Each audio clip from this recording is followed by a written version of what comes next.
At some point in your life, you have to step into that full ownership of the truth that you can influence the world, you can help other people, you can help change the world, you can lead, you can be a leader. You will be leaders in this industry if you start. If you don't start to step into that circle of excellence, literally step into it, then perhaps you never owned it. Probably the universe gave you that idea and it sparkled, but you never really owned it. You simply approach it as a, okay, hobby, sige, side hustle, make some money, but really not your dream. So the thing is, if it's not real to you, you won't make it great.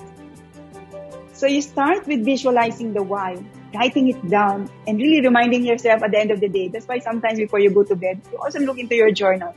Yeah, I'm going to be a millionaire and donate half of my income every year to feeding Metro Manila. That precise, for example.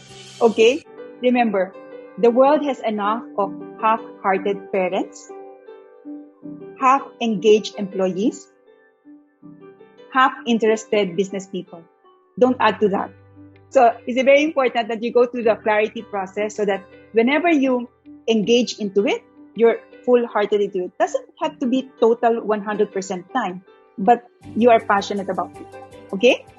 So you are responsible for this dream that was sown in your heart. I always say that. You know, I received a calling to reach out to the entire world. And I'm very, very strong about it. It's really, for me, a real calling that I sense, not with the voice of God, but a calling in my heart that I am meant to teach the world. It was meant to expand my reach, to expand my influence to many others around the world. Okay? So at some point, that idea that was sown in your heart has got to be real. You have to step into that circle, that is yours.